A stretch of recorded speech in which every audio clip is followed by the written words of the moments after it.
Hi, and welcome to CryptoBiography. I'm your host, Brandon Starr. And this is episode 110, The Strange Case of Richard Lupin, Part 2.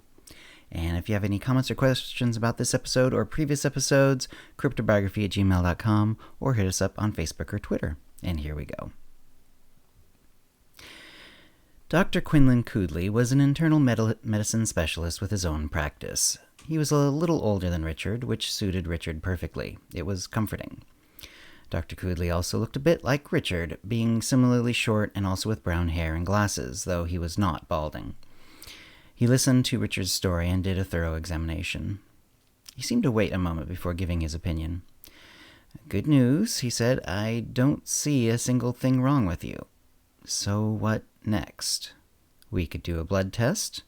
Perhaps you were slipped a drug that created hallucinations, or... Wait, doctor, it couldn't have been a hallucination." "Why is that?"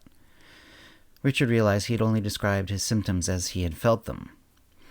"My bed sheets, my underwear, even a few inches of my mattress were shredded. Shredded. Meanwhile, I was paralyzed. I don't know how it could have happened." Dr. Coodley thought for a moment. "If you were in a fugue state, you might have torn them up yourself without knowing it. There are drugs, and combinations of drugs, that could cause a fugue state and cause hallucinations. Is there anything else it could be?"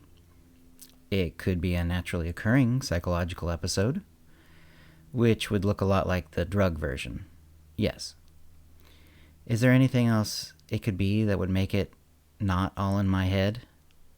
"Nothing comes to mind. It was all so real. By definition, anything that happens to your mind will feel very real to you." "I guess, yeah." Richard was disappointed. "Would you like us to test for drugs?" "Ouch!" Dr. Coodley suddenly jumped, then he relaxed again. "Just a pinch," he said.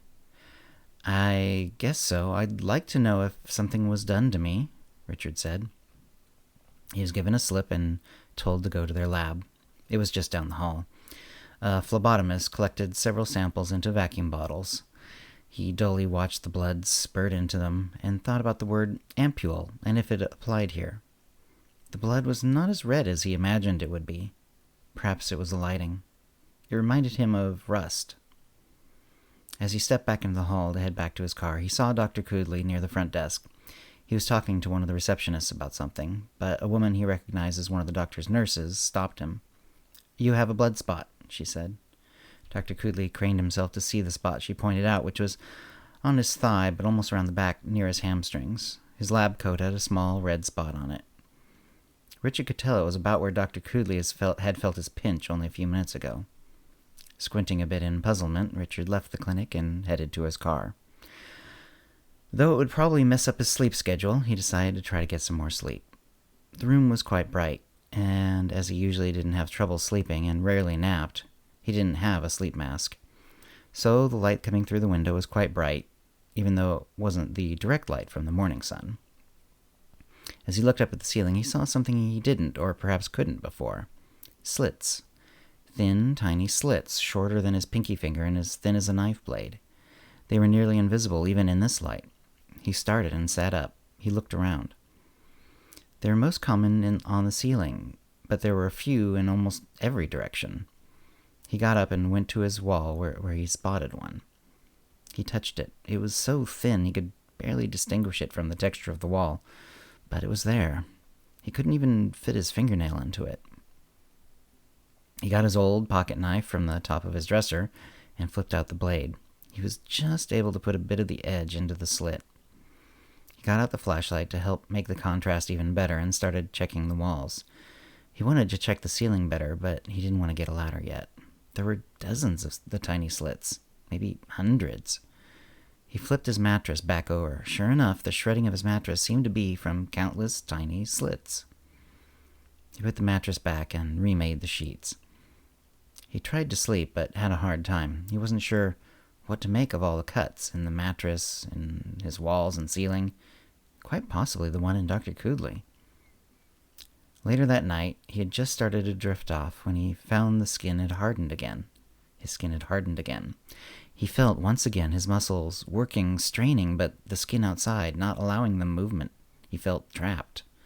The only thing that kept him from panicking was his memory that the last time it happened it only lasted a few hours. But he also worried about the next phase. Was this going in reverse? Would the muscle cramps be next? They would. The forced, frozen non-motion, like last time, shut his mind down from sheer monotony, but he woke up when he realized his muscles were tensed up. His entire body was in cramps, oddly writhing slightly as one muscle on one side wore out or tensed harder. This quickly went from uncomfortable to excruciating. His muscle had not even properly recovered from the last time. The pain was so sharp that he fell unconscious.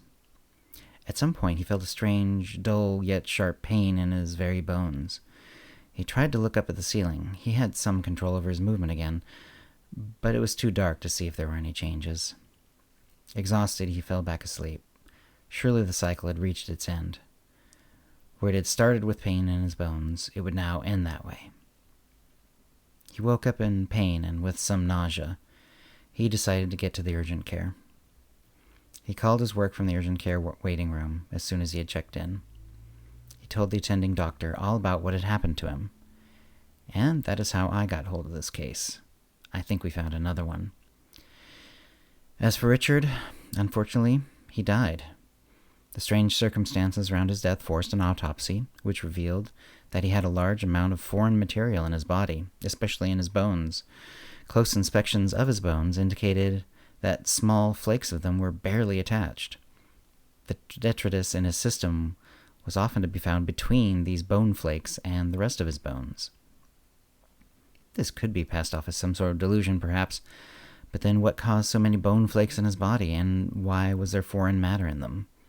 Some were determined to be microfibers of fabric, which matched the sheets found in his garbage. Some were specks of drywall. Some were of unknown composition. If he was deluded enough to inject these into his body, how did he do it? And why were his bones flaking? Even in a fugue state, is anyone capable of damaging themselves to this extent without knowing it? An investigation has shown that the mattress was shredded and that there were numerous small slits in the walls and ceiling. The cause of these is undetermined. However, one of them did contain a flake of what was found to be Richard Lupin's bone. Though this puts Mr. Lupin into the category of confirmed deceased, it remains instructive. We are likely to find more such cases. And it is likely that some of these events are actually dangerous. Are actually dangerous to the persons involved. It is also likely that some, even most, occur without the sort of reporting that led us to this case. I will keep this case open for now, but suspect that few additional details will be forthcoming, and there is no indication that this event will spread. Signed, MTP. And that's the end of the story. If you have comments or questions about this episode or previous episodes, CryptoBiography@gmail.com or hit us up on Facebook or Twitter. And thanks for listening. Words and music copyright 2019 CryptoBiography LLC, all rights reserved. Persons and events are fictional, fictionalized, or satirical.